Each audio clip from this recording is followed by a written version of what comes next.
We'll get started and just get going here. So welcome everybody to tonight's Petaluma Riverside chat. I'm Jessica McCready, and I'm host of these chats, and I'm master's rower and sculler with the North Bay Rowing Club in Petaluma, California. For tonight's chat, Nicole Myers will be focusing on the geologic origins and evolution of the Petaluma Watershed.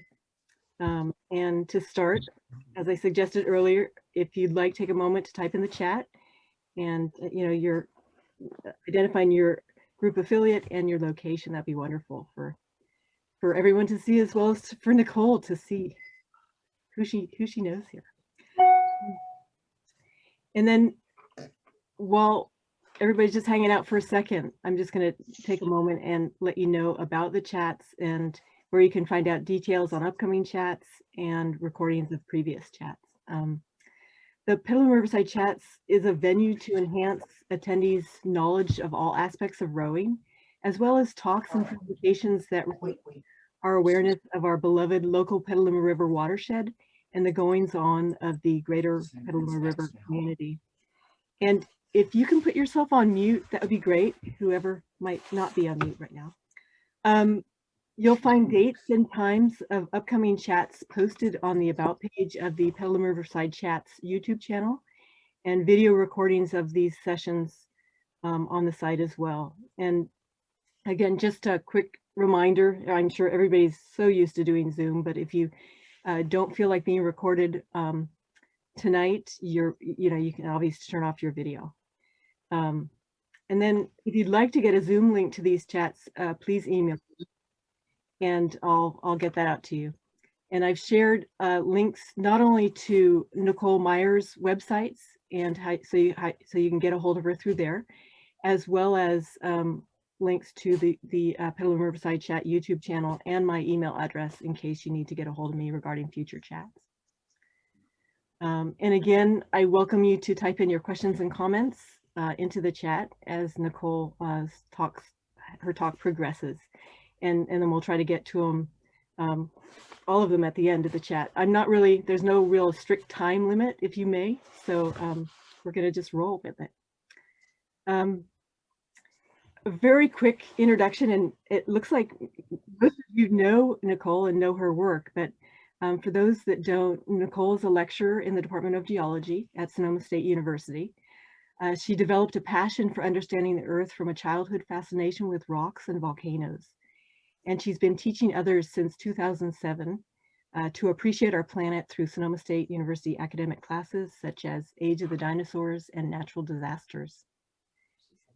She brings her enthusiasm for Earth appreciation, and you'll see her website for that, appreciatingearth.com, to the community through earth science, field explorations, stone jewelry creation, earth science blog and stories, and anatomically focused fitness and movement classes. And just to highlight them here, she does barre, yoga, pilates, functional movement, and intentional alignment.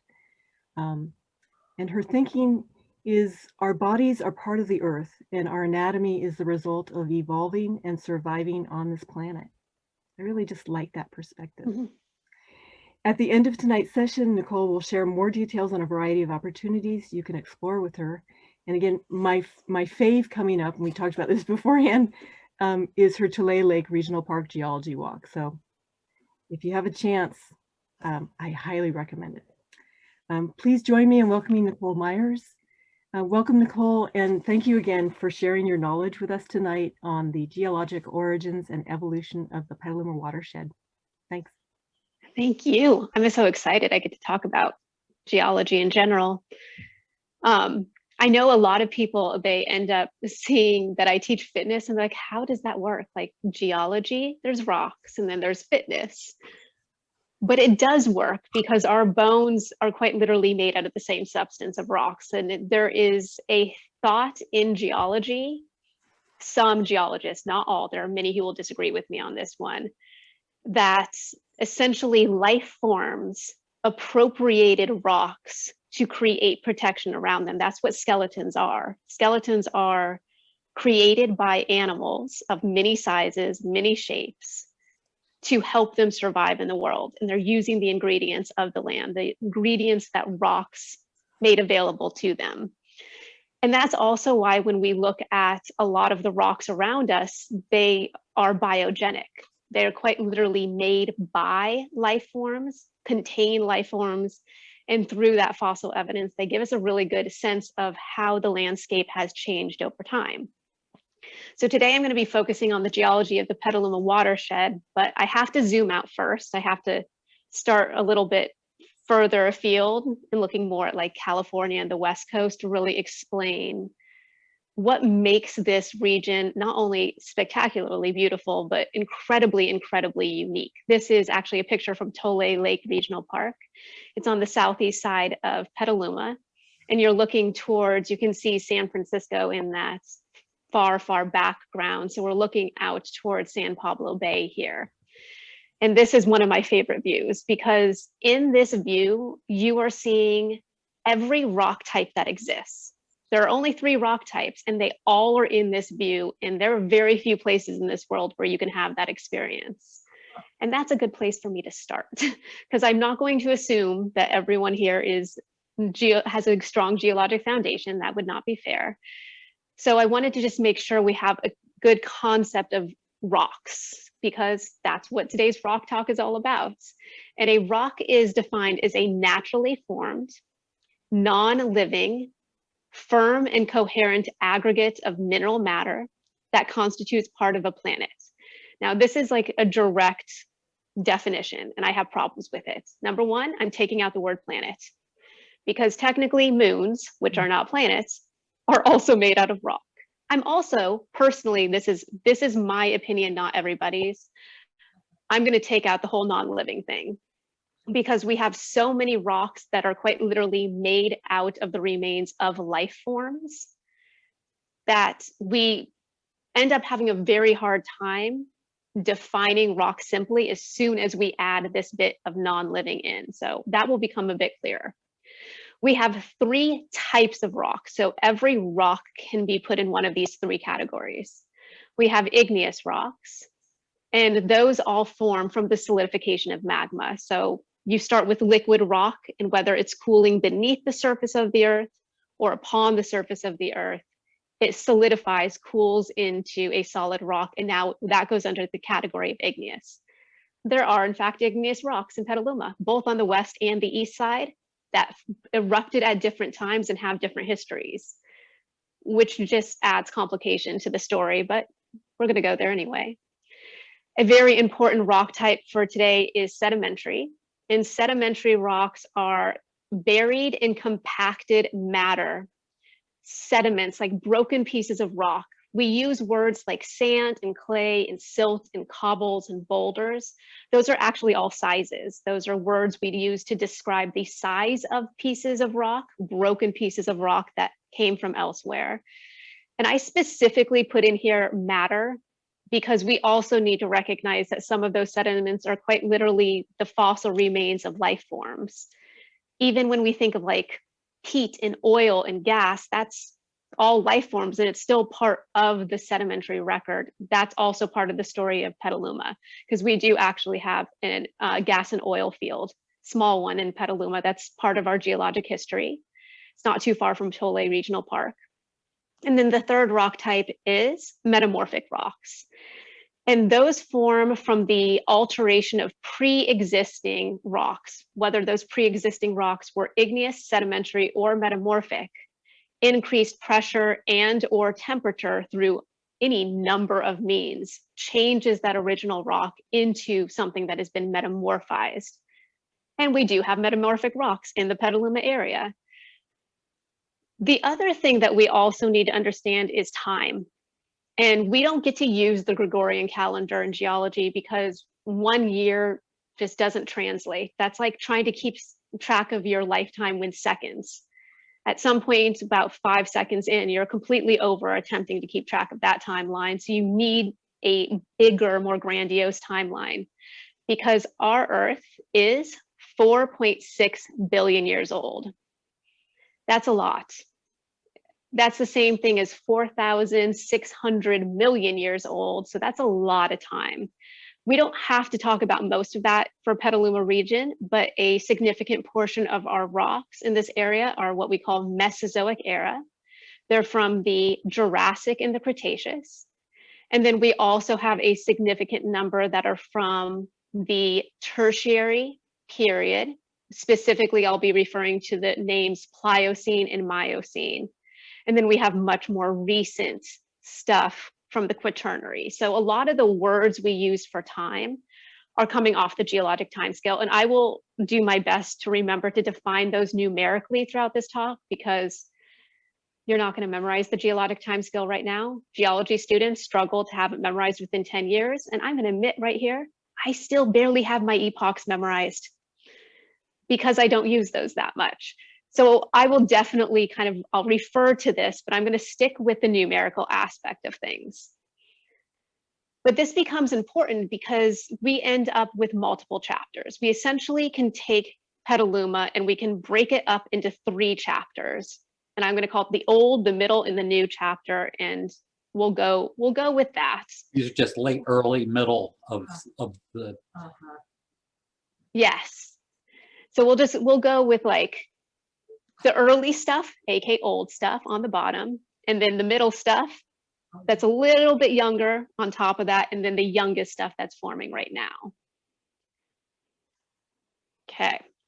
Now, when it comes to having really thousands of kinds of rocks and millions of years of time, one of the most difficult things that we have to do in geology is organize that. And the easiest way for us to organize that is using maps.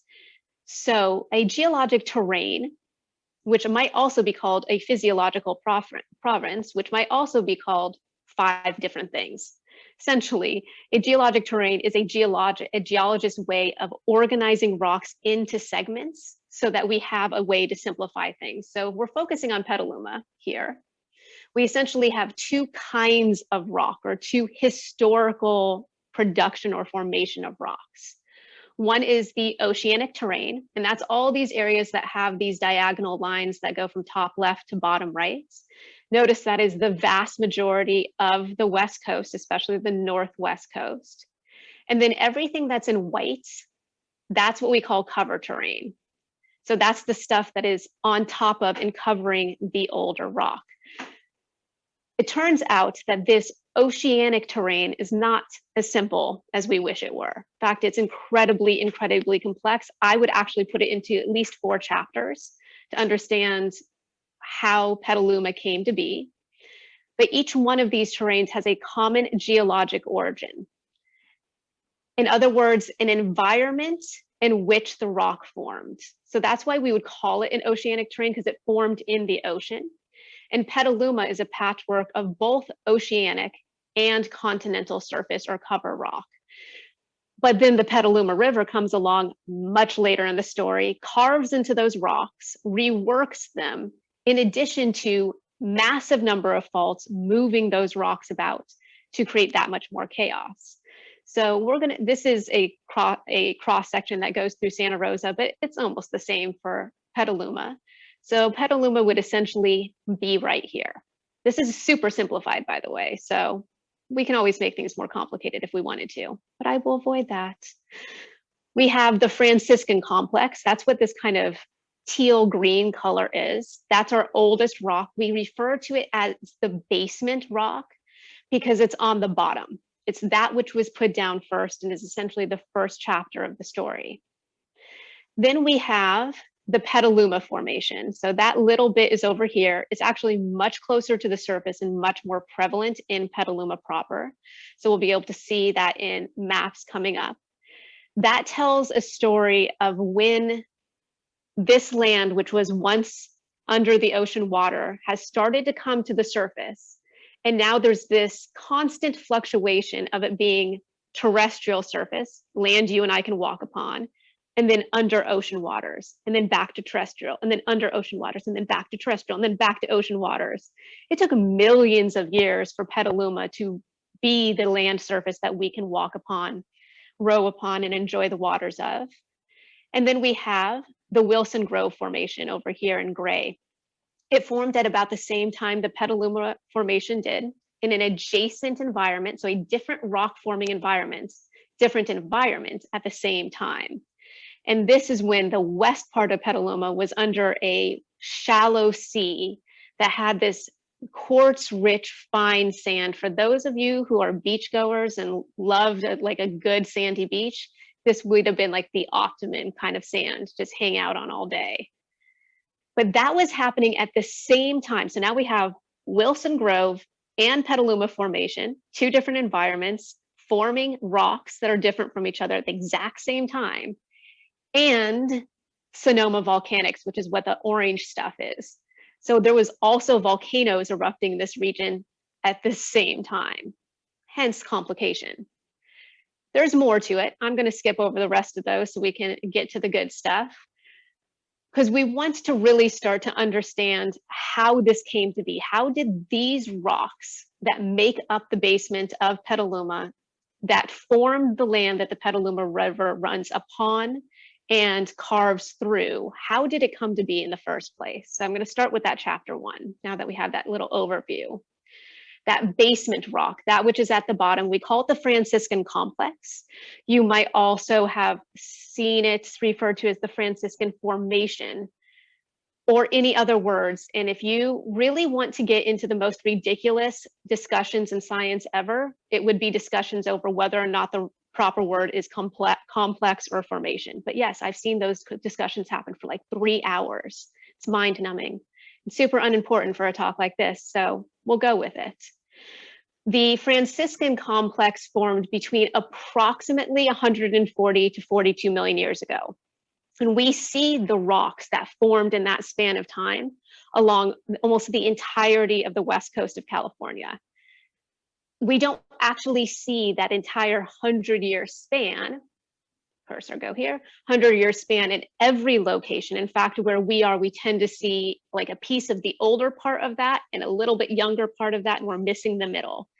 So it's going to be more chaotically in place along the entire west coast, because what we understand happened to form the Franciscan complex is that at this point in time, if we were to go back in history, Petaluma would have been right there. You're like, that doesn't necessarily look like a good thing. Yes, if you got into a time machine right now, you better make sure that time machine is waterproof and that you have scuba gear with you, because you would be under deep ocean at that point if you went back to about 120 million years ago.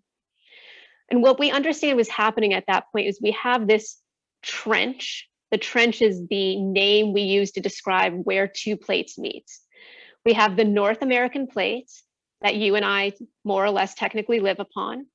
That's a continental plate, and it's moving more or less northwestward. And then here we have the Farallon plates, named like for the Farallon Islands is where that name comes from. And it's moving eastward. So as these two plates come together, something's got to give, because two things cannot occupy the same place, as we well know. So one of them goes under. We call that process subduction. So the process of subduction, which we'll show in this little video in the bottom right, for those who have seen my talks, you're like, this is the same video she shows every time because it's the best. They really just don't get better than that. So here we have a divergent boundary, and that's what we see on the left side of this picture. I'm going to come back to that convergent in a moment. This is where that Farallon plate is diverging, splitting into two. Part is going east and part is going west. And this becomes really important because the rocks that form here are the rocks that make up the ocean floor. We call those ophiolites. So that word is up here, center. It's just a fancy word to say chunk of ocean floor. It's the stuff that forms at a divergent boundary, as we can see in this little video. Now, as that plate forms and the plates move apart from that diverging point, at some point that plate's going to meet up with, come in contact with an adjacent plate. And that's when the process of subduction begins, where the denser plate goes under. And where this comes into play for the story of Petaluma is that Petaluma essentially formed right at that point.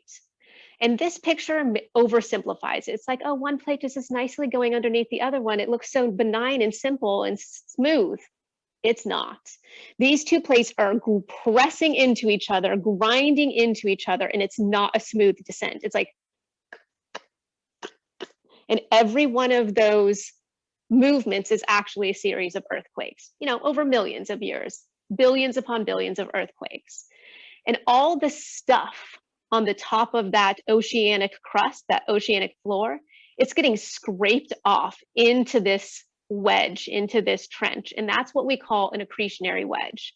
The accretionary wedge is all of the sediment that's getting scraped off the ocean plates, all of the sediment that's washing off of the adjacent land mass through rivers and flowing into the ocean. It's everything.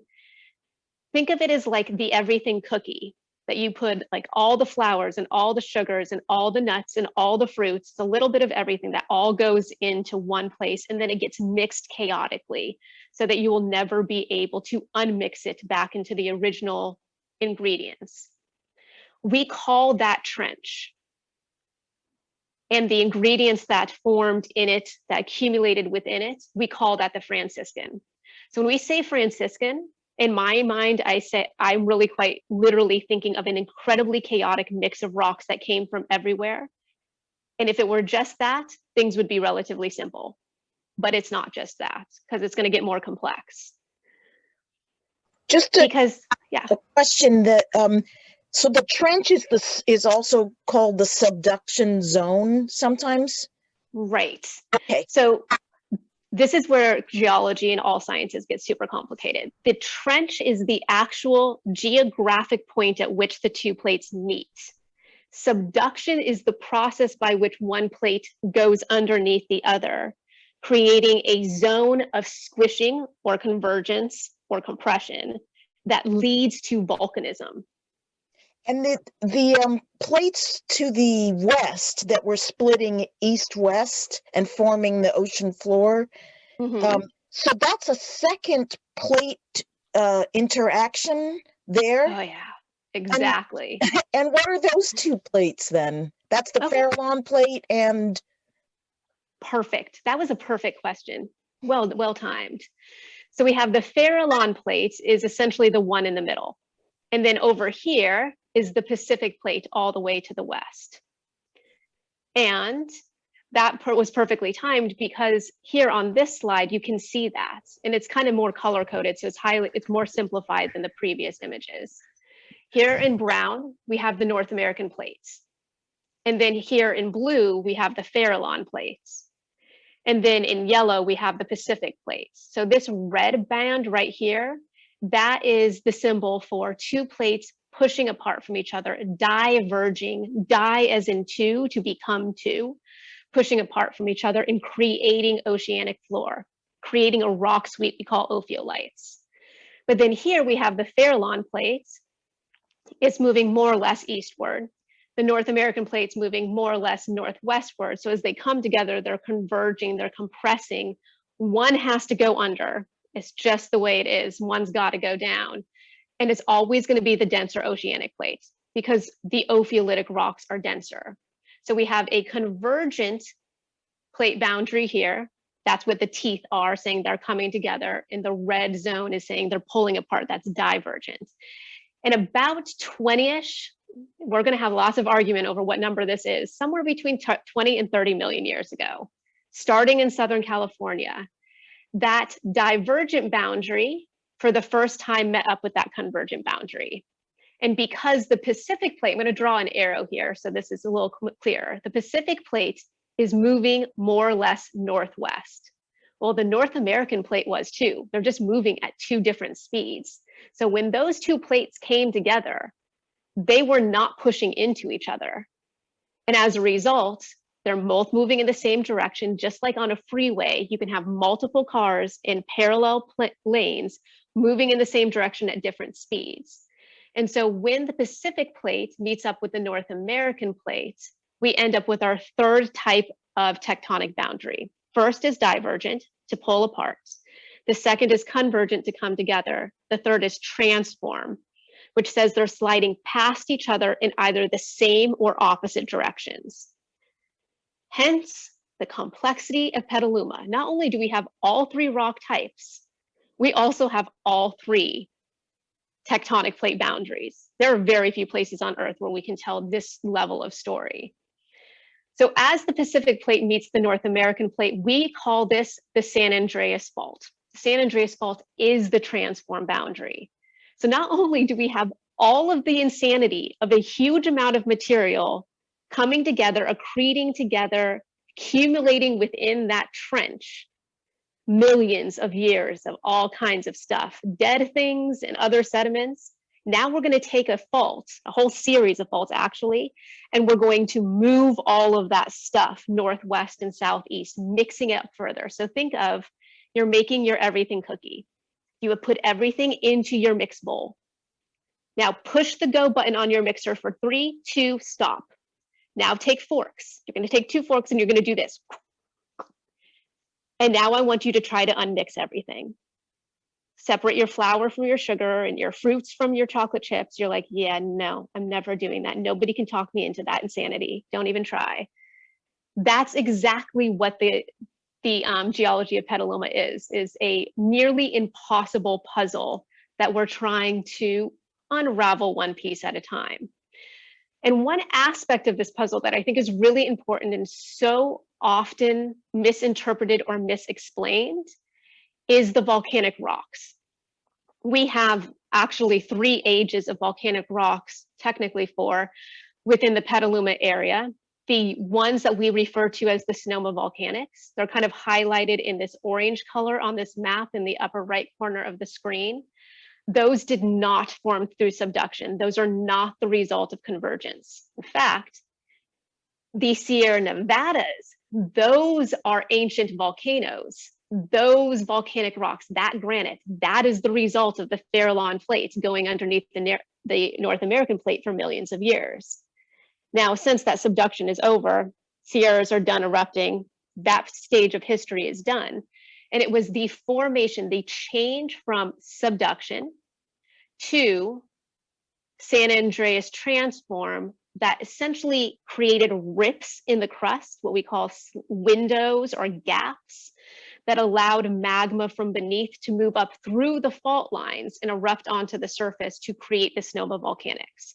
So when I think of the Sonoma volcanics, I actually think of the volcanic eruptions that are the result of the birth of the San Andreas Fault or the growth of the San Andreas Fault northwestward. So that's actually a big one, because when I was in school way back in the day, we were told there was no volcanism with transform boundaries. Turns out we were wrong. We just didn't have the big picture at that point. It's now known that there is volcanism with transform boundaries, but it's really, really rare. Is it underground? Like, were there actual exposed volcanoes, or Yes, is it something that's happening underground? this was actually exposed volcanoes. Like, actually, this is a perfect time for that. Nicely done. So we have this transform boundary that's forming. So I have this kind of paleo map. We call this a paleogeographic map that gives us an idea of what the world looked like 10 million years ago. So notice this black line here that I'm going to parallel. That's the subduction trench. So that is the remaining piece of the Farallon. And then we have the North American over here, which means there would have been volcanoes all up and down this. I'll put little carrots for that. And right here, this is the northward top of the San Andreas. So this is the San Andreas boundary. And you can see where I put that star 10 million years ago. Petaluma was right at that interface, right at what we call a triple junction, where 3 plates are coming together. And as you've noticed, whenever 3 comes together, chaos ensues. So that's that chaos that created the rips in the crust that allow the magma to come to the surface to create the volcano. So what I want you to think of in your mind here is we have Petaluma underwater. Shallowish ocean. Like, you could easily scuba dive this area. You're not going to need a lot of special tanks to do so. Like, it's scuba diveable. I just totally made up that word, by the way.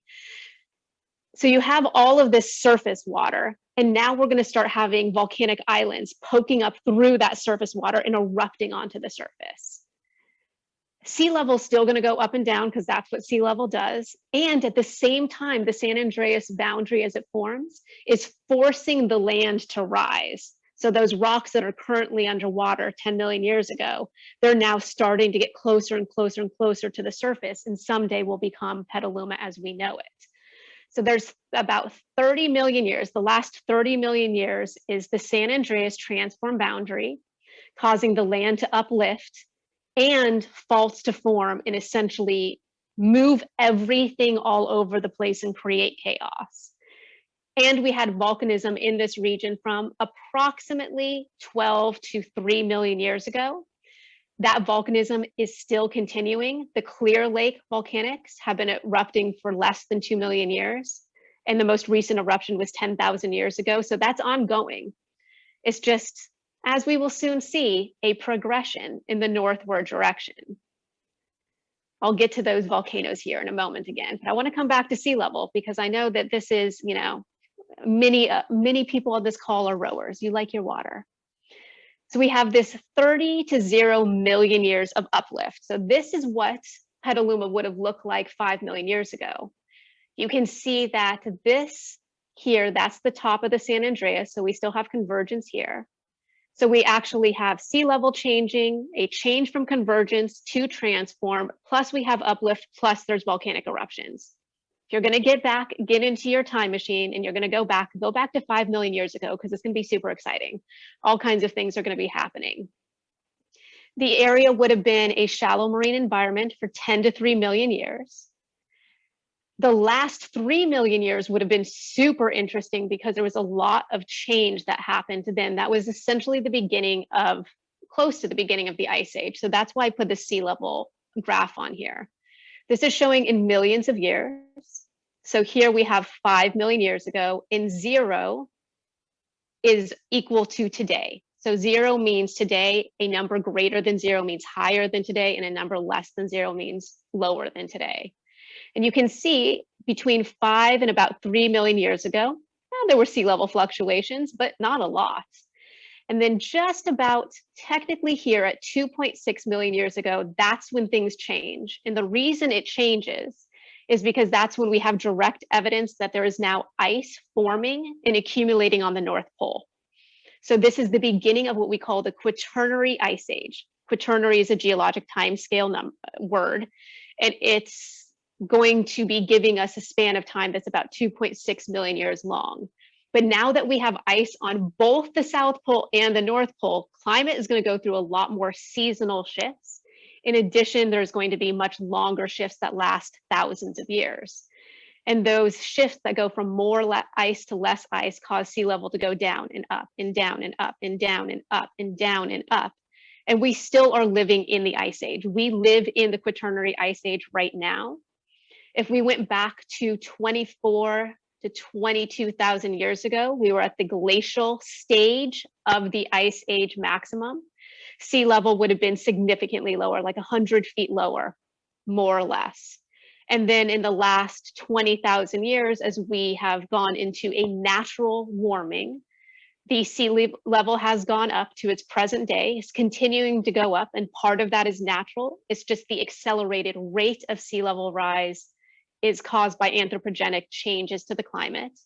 So we see this relatively rapid sea level rise, but it's not like it's just going up. It's going up and down and up and down at the same time that Petaluma is rising up out of the waters because of the San Andreas fault motion. And just about 1 million years ago is when we see our first evidence in this region of rivers. So we can think of that as like the ancestral Petaluma River would have started reworking, depositing, changing the surface of the terrestrial land that we call Petaluma. That's very, very, very young. It's incredibly young in geologic time. And in that last million years, we still have all these ups and downs of sea level. So it's not like Petaluma just goes from ocean to land. It's slowly rising geologically, and the sea level is going up and down And when we look at the Petaluma Formation, that's what we're seeing.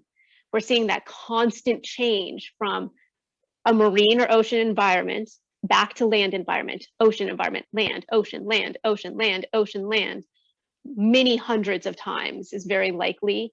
And it would have been different on the east side of Petaluma Valley versus the west side, because Petaluma Valley was still forming at that point. But the last 20,000 years of what we now call the interglacial stage of our current ice age has been rising sea level and climatic drying. Glacial stages are going to generally be a little bit wet and moist, and as we go to interglacial, it'll be relatively dry and hot. Okay. So I wanted to find a map that kind of simplified this a little bit, that still gave you the impression of the chaos without your brain seeing many colors and just, you know, discontinuing functioning. Happens to geology students all the time. The color can get a bit overwhelming. In geology, we always put oldest on the bottom. So oldest is on the bottom, and we put youngest on the top because that's how the rocks are layered, just like cakes are layered that way. So our oldest rock, so here we have Petaluma Valley, and we can see this whole story play out on this geologic map. Our oldest rocks are the purple ones. So that's why I put them on the bottom on our left-hand list over here. Those are actually mostly metamorphic rocks. Those are the ophiolites. Those are the chunks of the oceanic crust that got stuck in the wedge of the trench, got squished, munched, mangled, heated, and then uplifted. So, you know, they've had a really rough life of things, you know, few tens of millions of years of chaos.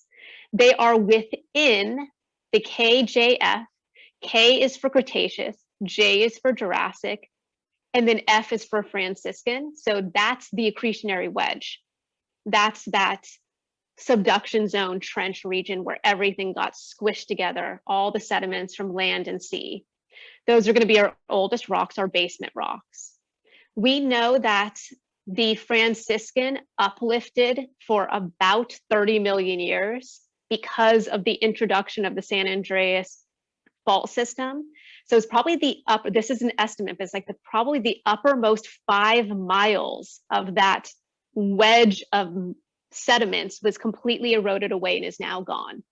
Some of the pieces of it make up the bottom of the Petaluma Valley Basin. Then the next step are the volcanics. Now, we tend to just group them together and call them Sonoma volcanics, but it's way more complex than that.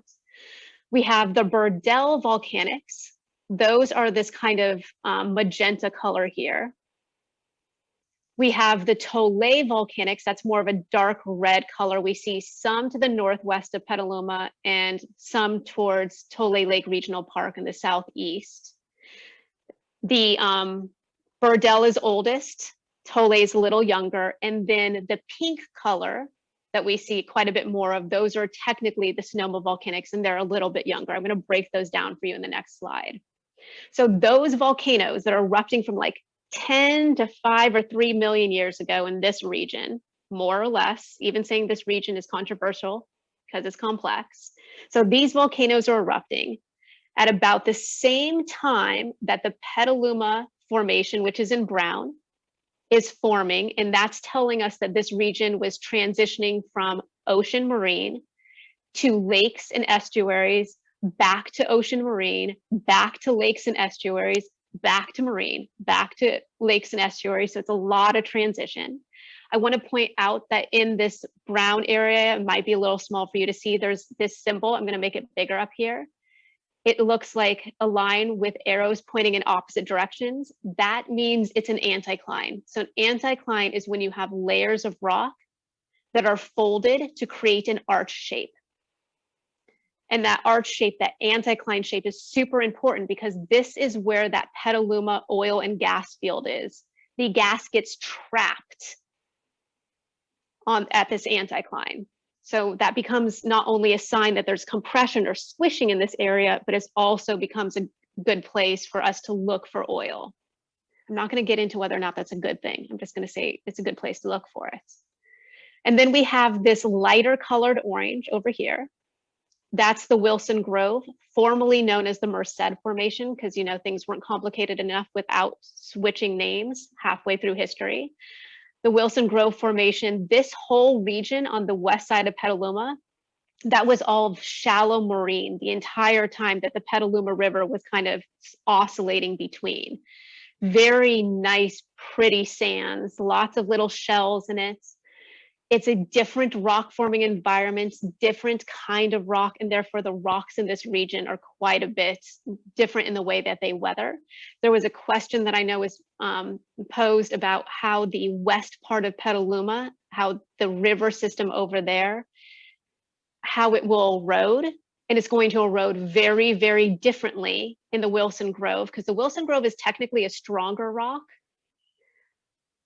but it's also overlays the Franciscan, which is a weaker rock. So it's kind of like having a strong cap over a weak substrate, and that creates a lot more difficulty in understanding how the erosion will take place. It means water moves through those different layers of rocks in different ways too, and leads to more landslides, more introduction of sediment into the river. And even when we look at Petaluma River proper, the vast majority of those sediments is actually Franciscan. Because it's such a weak rock, it just breaks apart much more easily. So those are all forming at the same time. And then much more recently, we have this light yellow is what I'll focus on, the Petaluma Valley, though that's the alluvium, which is just a fancy word for saying sand and mud. The difference between sand and mud or alluvium and a sedimentary rock is if I have like sand in my hand and I open my fingers, the sand runs through. So that's alluvium, it's loose, it's not coherent. If I have a sandstone, it's already been buried and cemented together into a coherent rock. So if I open my fingers, it's all glued together, so it's not going to run through. So this yellow stuff is basically saying it's loose. It's going to flow under the right circumstances, whether that means it's really wet or the earth is shaking. So let me get back now to this volcanic stuff, because, you know, it makes things interesting. And maybe this aspect of how much things have moved relative to the San Andreas Fault changes your view of the level of chaos. So I'm going to focus on this right-hand map first, where it says BMV in a kind of hot pink color. That's the Burdell Mountain Volcanics. And notice, same color as down here in the bottom right for QSV, that's the Quien-Sabe Volcanics. That's actually relatively close to like Pinnacles area. So those two rocks, they formed at the same time in exactly the same place, just like identical twins must be born at the same time in the same place. And then the faults have moved them apart from each other. So they probably erupted somewhere over, you know, here more or less, but that's guesswork. And those volcanoes were erupting about 11 million years ago, 10 to 11. We can see that in the middle map here, but now we've chosen different colors because that's the way maps work. It's a darker brown, and those are the oldest rocks. Then I'm going to focus again on the right map where we have our orange areas. And those orange areas, those are the Tolay volcanics. That's what the TV is. But those are the exact same as the BHV. And the BHV are what we would find in like the Berkeley area, the Berkeley volcanics. So those also erupted in the same place, but then they have now been split and moved apart from each other, like twins separated at birth. And now they live in completely different places. And then we see that here in our middle map, that's more of the red color. We have that to the northwest of Petaluma and to the southeast. And then all the purple stuff on our right-hand map, that's Sonoma Volcanics. Our Tolay was between 10 and about 8 million years old. Sonoma Volcanics is between like 8 to 4-ish million years old. We see that in purple on the right and in orange in the middle. What I find so interesting about this is we tend to hypersimplify this and say volcanics.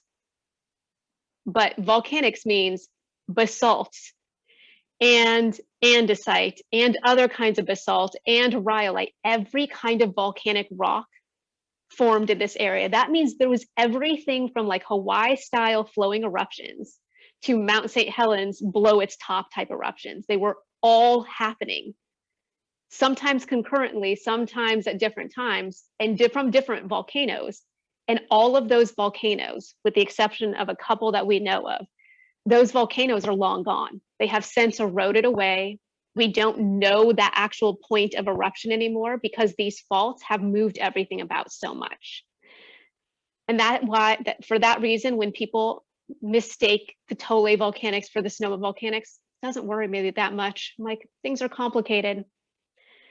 And it gets more complicated, but don't worry, I'm not going all the way into this because I don't want to make people cry. This is the Petaluma River 7.5-minute quadrangle, aka geologic map in detail. Every color is a different rock forming environment of a different age. We can see the Petaluma River beautifully shown here. And you see all of these black lines that may be a little difficult to see depending on the size of your screen. Every time there's a change of color, that's another fault line. And you're like, oh man, I thought there was only like 2 or 3. Oh no, there's hundreds. And this is the topographic maps. For those who read topographic maps, maybe you're like, oh, I kind of know where I am now. The hills are going to be where we see more of our bright colors. That's the older rock, the volcanic rock and the Franciscan that's been uplifted by the faulting. Whereas this lighter yellow color, those are the sediments, the alluvium that has been put on top of and dropped down by the faults. So it's like the base of the valley proper. So we're going to zoom into this because I know you can't see anything right now. You're like, yeah, I see a mess of color. So I just kind of took that chunk of the map out so we could zoom into a part of the Petaluma River I find so interesting, where it starts to really widen out and become the marshes. And all of this, so it gets like, I hope what I'm getting across, you're like, this is really complicated. I wish this was more simple, which is why you're like, how is the west side of the Petaluma River going to erode? Depends on which part of the river, which stream you're talking about. Because even saying Franciscan is too simplistic. This stuff, that's more this bright green, this is more metamorphic. Whereas this more grayish green, that's more sedimentary, with chunks of metamorphic in it, because, you know, apparently we can't get anything to be simple here. And then what we see as more of these kind of brown colors, those are volcanic rocks, Petaluma Formation rocks, some Wilson Grove. So it's like relatively recent marine rocks and our volcanic rocks. And then everything that we see in yellow, those are all landslides.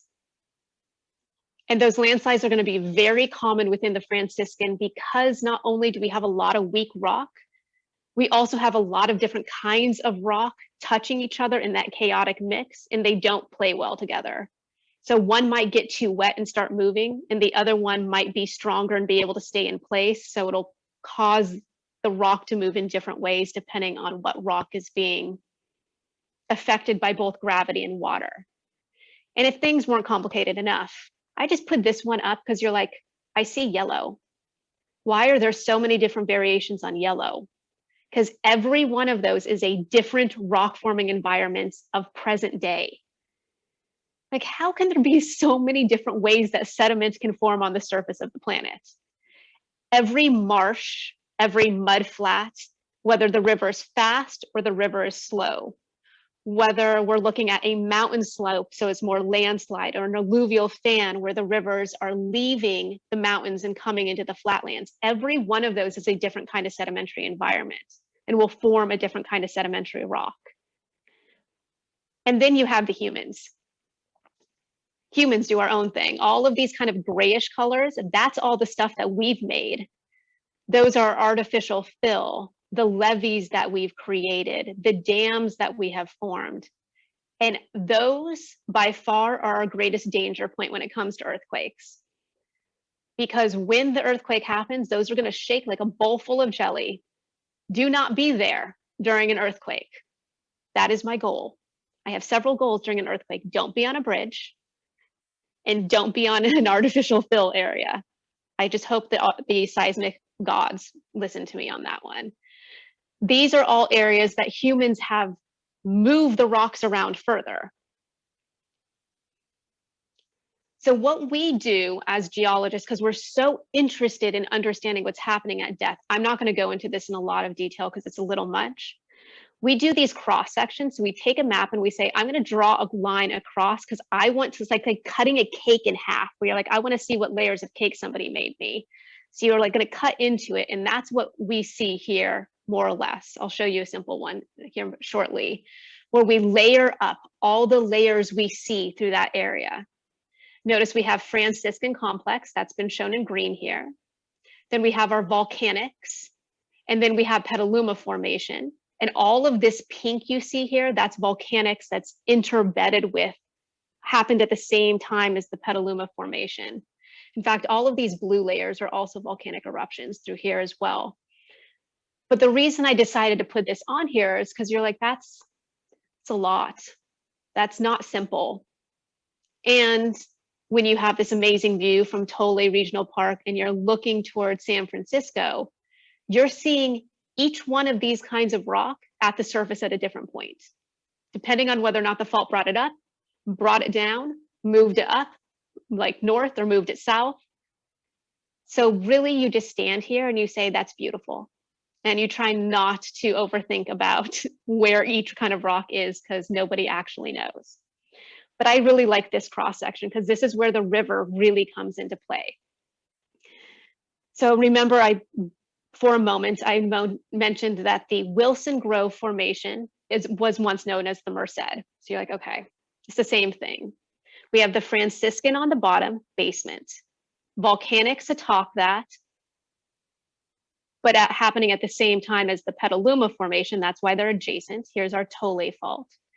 We have the Wilson Grove on the west side of the fault, but not on the east side.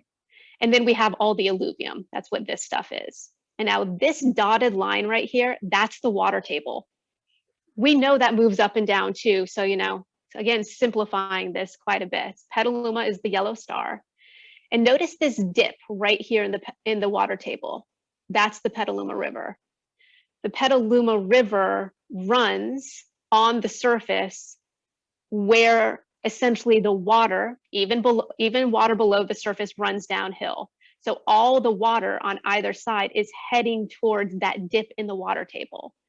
And that dip in the water table exists because this is a downward fold. So when a fold is in this shape, we call it a syncline. When it's in this shape, we call it an anticline. So notice that the river is right over one of those synclines. That's why the river is where it is. So next time you are kayaking about, just think that I'm literally sitting in a bowl of layers of rock that have been folded, been squished by the San Andreas faults. But you can also see some of that up and down that is reflected in those anticlines and synclines below. Oldest is Franciscan, then Sonoma Volcanics. This is Petaluma specific. Then we get the Petaluma Formation in Merced, aka Wilson Grove.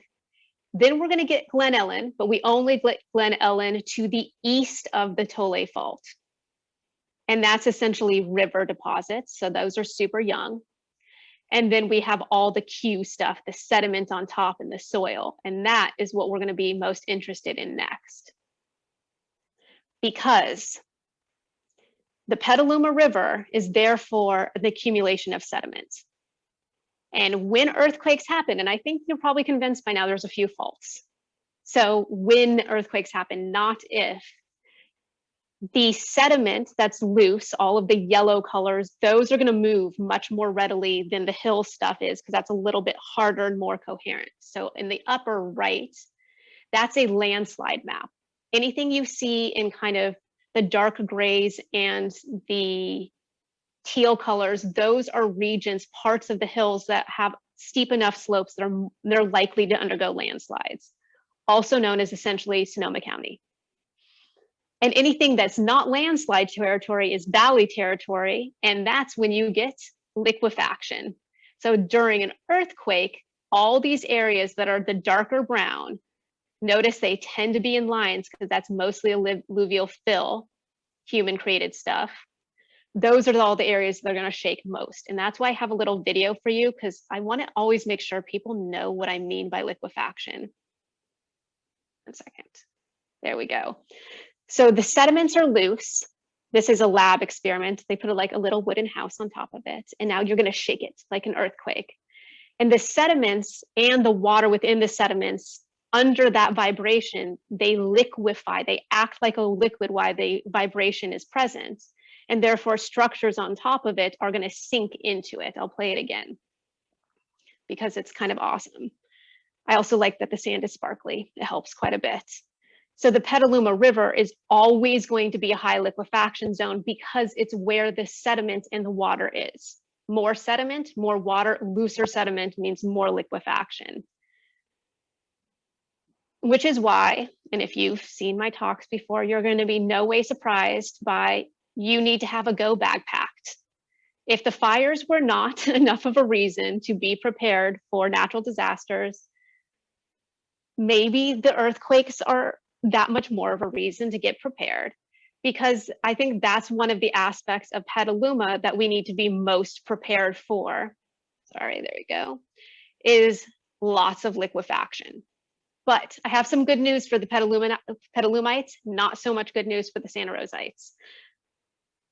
During the 1906 earthquake and the 1989 earthquake, Santa Rosa shook harder than Petaluma did, regardless of the distance from the epicenter. And that's because that bowl of sediment, like we saw here, this bowl of sediment that can shake is deeper under Santa Rosa than it is under Petaluma. So Petaluma is actually in a little bit better scenario because of that. If you're in Santa Rosa and you're thinking, oh crap, pack a go bag, because it's beautiful. And I mean, everywhere you go is a different natural disaster. So you don't get to actually avoid them. You just get to choose which ones you want to deal with. I choose earthquakes because I don't like hurricanes and tornadoes. They freak me out. So we have liquefaction in the valleys, landslides in the mountains. So now we get to our Petaluma River. Man, I am past that 40-minute mark. So we have our flood cycles. When we think of, I love this map because notice there's no Petaluma River on this map because Petaluma River is such a teeny tiny little watershed that it's almost completely ignored. But also notice they didn't put any of the Marin County rivers on that map either. So we have to zoom in. We have to look at Petaluma River as a relatively small watershed. Here's another map because I like the two different maps. You have two different ways of looking at this. All of these areas that are around the edge of the watershed are higher in elevation, and they are higher in elevation because faults have lifted them higher. Whereas the valley and the river are lower in elevation because the faults have dropped them lower, or would be better worded to say have not lifted them as high, because everything is uplifting. The mountains and the valleys, they all parallel the faults. So our faults run northwest, southeast. They all do. They're all like slightly, they're not perfectly at the same angle, but they're all in that same general orientation, which means all of our rivers run parallel to those and or perpendicular. So you have a fault here, so the water is going to run down here perpendicular to that fault. And then once it reaches the main body of the river, it now runs parallel to the fault. So we would call this a trellis type of watershed. And trellis watershed shapes, you know, like the trellises you put on your house to have the plants grow on. Those trellis watersheds are always telling us we have a fault network present. The faults are shaping the land, the rivers are moving through the shapes created by the faults. And then we also know that weathering and erosion are dropping the elevation of those mountains. So all of the Sonoma Mountains and the coastal mountains to the west, as they erode and they put sediment into the Petaluma River, that Petaluma River ends up not clear, but instead filled with the sediment from both the west and the east. So the sediment that makes up the quaternary alluvium of the Petaluma River is actually a sampling of everywhere. But we also know that as soon as you have a low elevation area that's coming in direct contact with a bay or sea, there's also going to be flood potential. Not only flood potential from rising sea levels, but also from just high tide times and strong precipitation, El Niños. So that's why I thought it was really important to put this map in here, just to give you a sense of how much of Petaluma is likely to be flooded in a worst case scenario. So this is what we call a base flood map. And base flood map is the equivalent of 100-year flood map, which is the equivalent of a 0.1% chance of a flood of this size occurring any 1 year. I really hate that we call them a 100-year floodplain. I think we need to like just throw that whole concept out because it's too confusing to people. Think of this as 1% chance every year of this happening. Here's the good news. Probably not going to be this year because it's a La Nina year. We're not going to get quite enough rain for that. But I think it's important that we look at these maps and say, okay, that's a hazard that is present here. We have earthquakes, we have flooding. If you know where your house is, then you know what to prepare for. If you get overwhelmed and your brain starts making squeaky noises right about now, then maybe at some point you contact me and say, help, what do I prepare for? I can do that, that works. Because what we're looking at is a sediment accumulation. That's what a marsh is. Marsh is quite literally so much sediment accumulating from the river that it creates enough sediment for plants to root within, and then the roots catch more sediments. So it is a landform where the water meets the land or terrestrial surface and is kind of a transition between the two. But we are going through a drying. So this is, I'm almost done here, where we're going through a drying cycle. We have been for 22,000 years. This is natural. We're just accelerating the rate at which this is happening when it comes to climate disturbance. We're not actually controlling which direction the temperature is going. We're just making it happen faster. Because if we go back to the time of the mammoths during the Pleistocene epoch, it was wet. This is what the world would have looked like. Here would have been Petaluma right about here. The coastline would have been 30 miles further to the west. You would have had to go further to get there. Sea levels were lower, more of the water was trapped in the ice. And since the glacial stage has ended and we've moved into this warmer interglacial stage, we're now in the Holocene epoch. And sea levels are rising, glaciers are melting. For this area, that's going to translate to less precipitation, higher temperatures. So climatically, that means more drought, more wildfire, more evaporation. And for Petaluma, we can see this is a map that's comparing the amount of water available from the years 1981 to 2010 compared to what is going to be projected to be available in the years 2070 to 2099. And notice that Petaluma is definitely in an area where we expect there to be a water deficit. How fast this occurs is totally dependent on climate change and what we decide to do about it. We also can see on the right-hand map, same overall years, but this one is looking at temperature. Notice Sonoma going to be way hotter. Petaluma definitely going to increase in temperature, but not quite as bad as Sonoma and Santa Rosa will be. So, you know, once again, good place to live. We also expect the water table to drop. The land will continue to be uplifting, so there will be earthquakes. Most earthquakes will be small.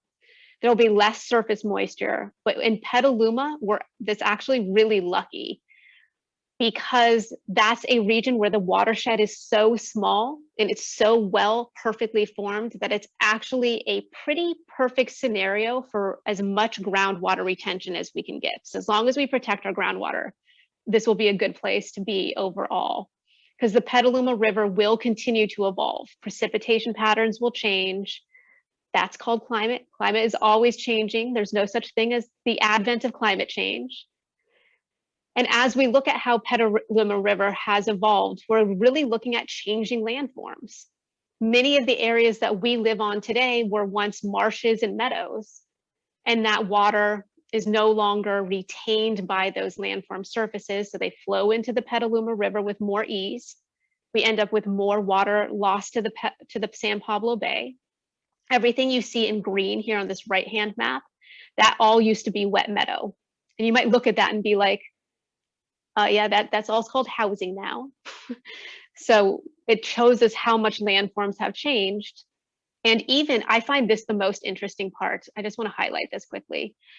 This is showing East Petaluma, this right here in the green area. So Adobe Creek would run as surface water through the mountains, but then as soon as it reached that green area, it would essentially stop being a creek and be a meadow or a marsh, just a very wet surface ground, because essentially all the water would be absorbed by the ground. And then only the excess water from that would drain underneath the surface and then join the Petaluma River over here. But since we decided to build houses here and we're like, I don't like water in my house unless it's running out of my faucets, we said, well, we're just going to connect Adobe Creek proper to the Petaluma River. So we channelized it. So that actual part of the river used to be intermittent. It didn't actually always exist. Humans put that in. We have changed the watershed for the purposes of really where we want to live, how we want to live. And all these areas that are in pink on the middle map, those are all alluvial fans, which is essentially meadows. Alluvial fans are landslide flood features that retain water well, that also liquefy during an earthquake. And you're like, well, crap, I thought she was going to give me some good information here. It's definitely like a very evolving landscape. And that's why I think it's really handy to know where you live and what to expect and be prepared, because we don't get to control planet Earth. We live in a place where there's uplift and faulting, deposition associated with flooding and rivers flowing, sea level is rising, climate is changing. It would have changed even if we weren't here, just maybe not so fast. So as you paddle on the river, the Petaluma River, just imagine what this area looked like thousands and millions of years ago. If you went back 3 million years ago, you'd be on the ocean.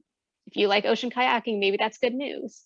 If you went back only 1,000 years ago, you'd probably be trying to like paddle your way through some of the marshes and meadows. So there wouldn't have actually been rivers there. All the land has changed. It will continue to change. And this is my little spiel. I do geology walks. For those of you who are like, I just want to go outside and like have Nicole point at a rock and tell me a story about it. That's what I do through my geology walks. My website is appreciatingearth.com. I keep the walks super small right now. I'm maxing them out at 5 people. I didn't run them when the pandemic numbers are high. And if there were another spike, I will cancel them. I really am very focused on it being safe. Everyone stays masked. And in the future, when we're all past this, I will have more of them, but I'm keeping it small and sweet for the moment. I also offer natural disaster preparedness education and talks. I have a newsletter if you're interested. Really what I want to do is help people appreciate the land around them and how much it has changed. I don't take the byline of going back to the past to the way things were, because that's not going to happen. How can we appreciate what we have and make really good decisions for what we want to have in the future? I am up for all the questions. I've seen the chat box going and then I just kept talking. So Jessica said she wasn't going to stop me. I was like, that's scary. No, we're here for this, Nicole. I'm going to unpin you and then let's go to. Nice. Huh, it's not unpinning. Let's see here. I've had that happen before. It's probably because I'm sharing my screen. So let me turn off the share. All right. Yes. Here we go. I am up for questions. Nice. So if you'd like, I believe we're a small enough group. If you want to unmute yourself or raise your hand and I'll call on you, whatever you want to do if you have a question. I will.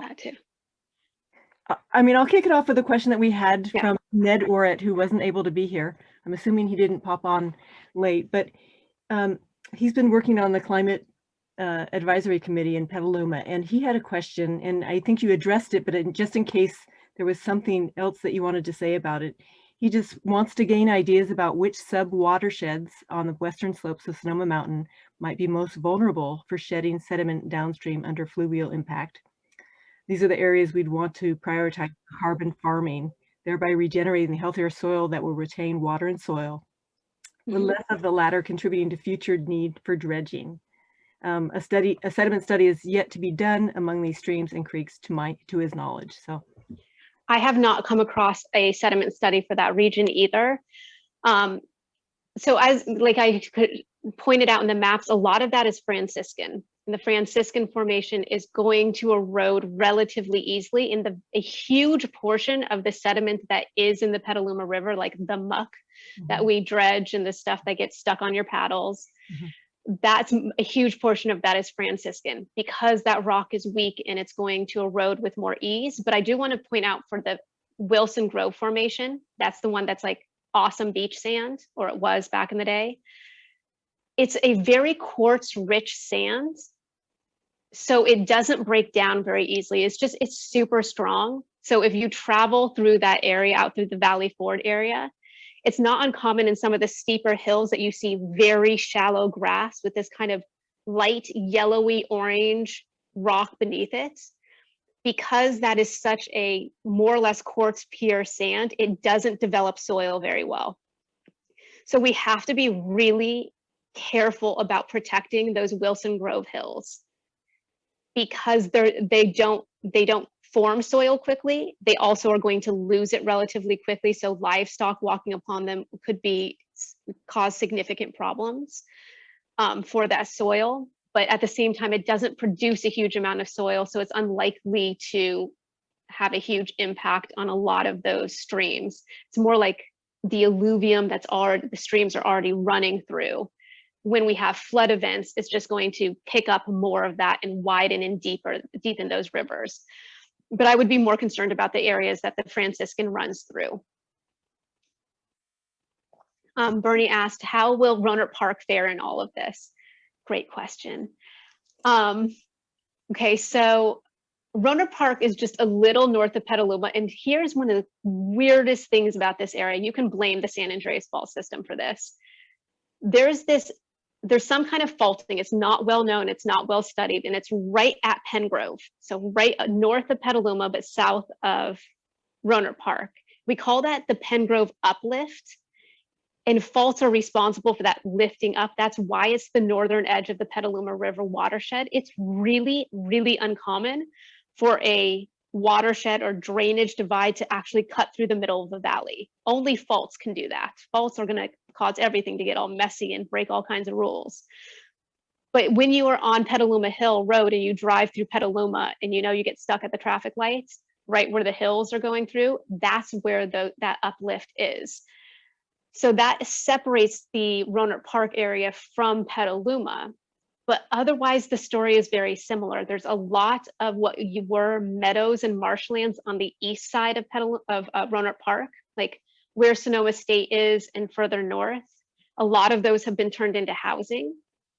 Those are all alluvial fans. So that's also an area that has dried out due to human interaction. So we've channelized those streams. We basically forced those streams to go from like wiggly streams to super straight channels. We dug them that way. That increases the rate that water flows. So when you straighten something out, it's like CHP officers know this. If you straighten out the highway, people will speed. That's the way it goes. So if we straighten out a channel, the water will speed, which increases the erosive capacity.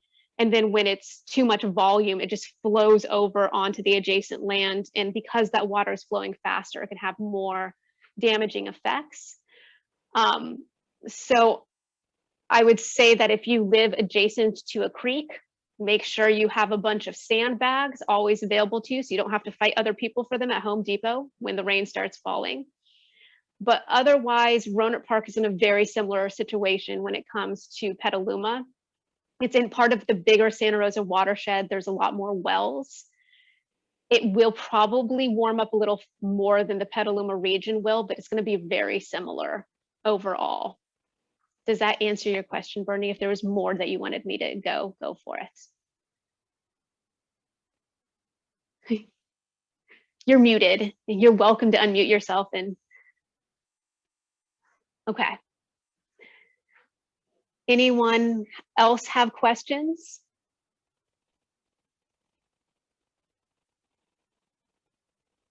Nothing?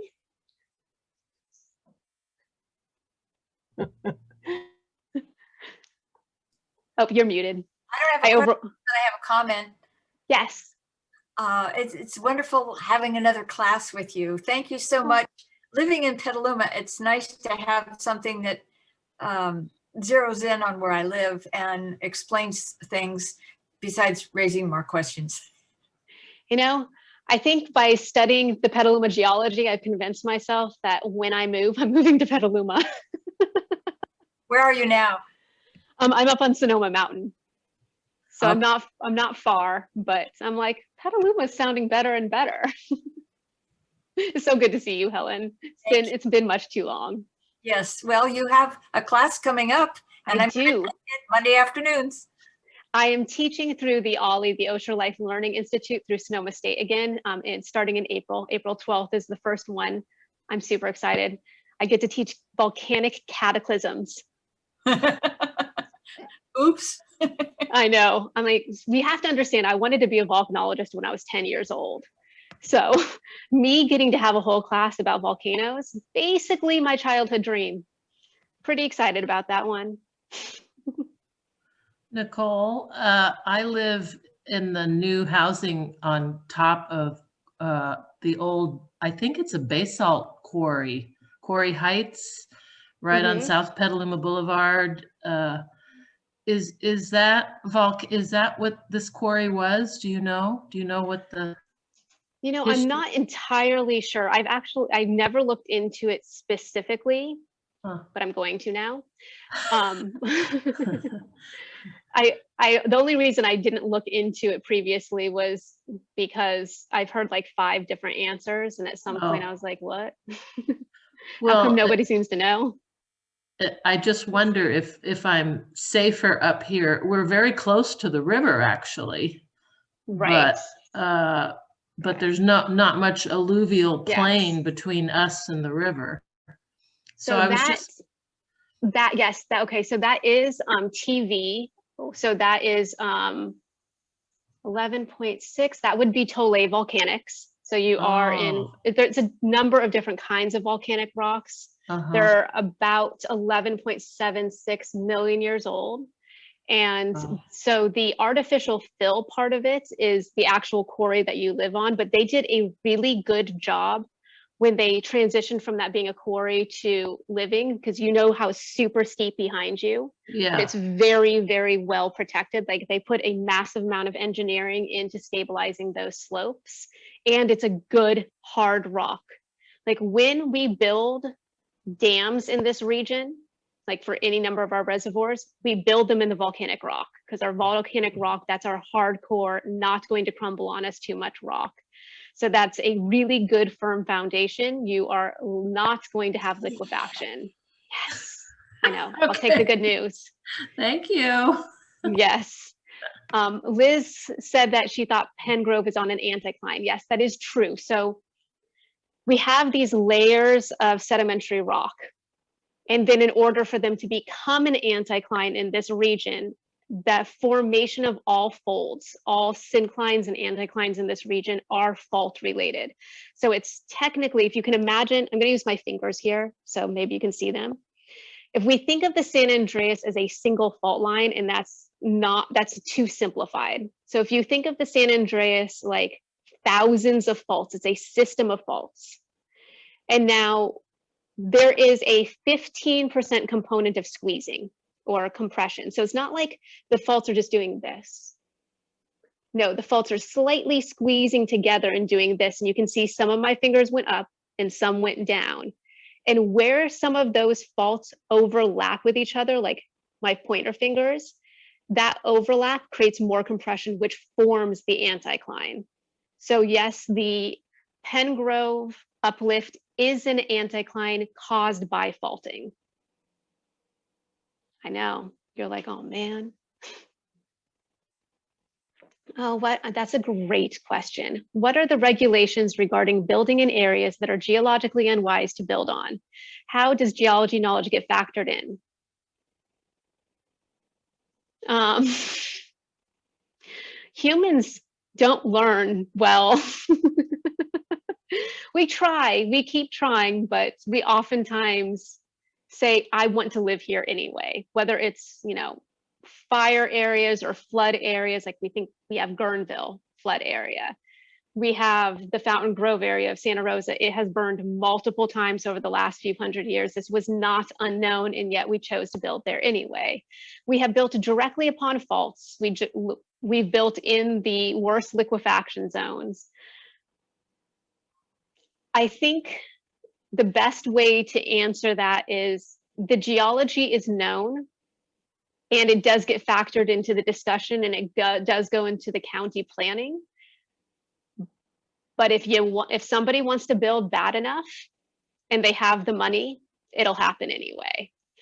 So that's one of the reasons that, like, when you are building or buying a house or land, that you want to make sure you go to one of the geotechnical firms where they know this region specifically, because they understand how Petaluma Formation behaves differently than Wilson Grove, differently than Sonoma Volcanics.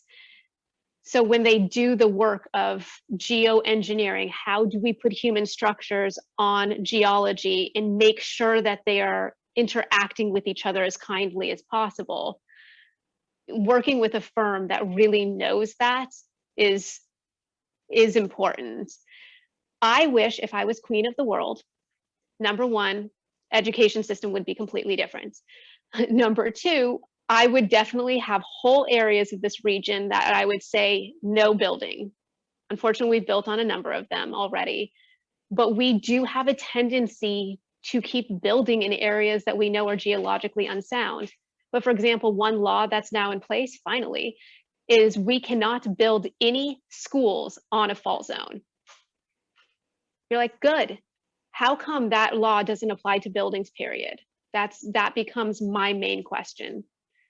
Why is it that we create laws to protect one kind of building? Obviously, schools super important, but we somehow think it's okay for others to have to be there. And in many cases, those who are buying there are totally unaware of what they are building upon. Did I answer your question, Ingrid? You're like, man, I didn't like that answer either.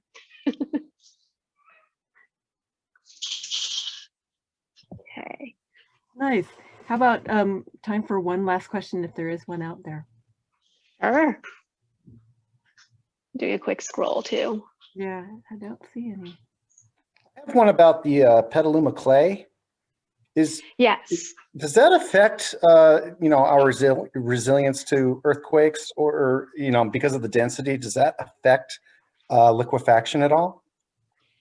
I think that's one of the really interesting things is we don't talk about this a lot in seismology, and I think part of it is that we don't comprehend this as much, and it's very, very difficult to I'll get to it in a moment, to answer it on a case-by-case basis. But clay is going to respond very differently if it's wet versus dry. So an earthquake in the fall when it's dry versus an earthquake in the spring, two different things. There is no such thing as earthquake weather. Earthquakes are not caused by weather, regardless of what the weather is. But if I had to choose to have an earthquake, I would actually prefer to have it in the summertime. And part of that is it's not the wettest, so it's not winter and summer. And because the process of liquefaction is made worse by more water, I would prefer not to have an earthquake at that point because it'll cause more liquefaction. And then, so I think you guys are starting to know my brain is a pretty scary place.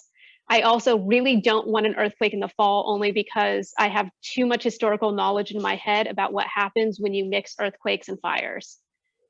So, for example, if we think of the year 1700, Portugal, Lisbon, Portugal, it was on All Saints Day that they had one of the largest earthquakes in recorded history. Number one, that would have been a terrible earthquake regardless. But what's All Saints Day at that point? Everyone has a candle burning in every window. So terrible natural disaster made worse by that. So my brain being the scary place it is, all fall, I'm like, if we have a power outage, please don't light candles. Use lanterns, because I don't want there to be an earthquake while we have a power outage. So I would prefer to have an earthquake in the summer when the clay is not too wet, but we're not in like the dry, windy season. But I don't definitely want it within the wet season. See, simple question. I'm great at making things complicated. Nicole. Hey, we all appreciate it. And I would also direct people to her website, because she's got a pack-a-go bag and a lot of great emergency information that you can inform yourself about. So anyway. Yeah, a lot of my thought process on this is, if we are concerned and worried about natural disasters, it's because we either don't know what to expect and or we don't feel prepared.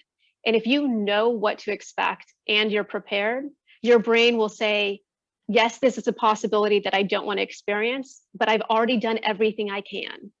And when your brain already knows it's done everything it can, it will calm, because that's just the way our brain works. So if you tend to get, anxious about these things, reach out. There are things that we can do, and I'm more than happy to help. And maybe you'll join me for volcanic cataclysms.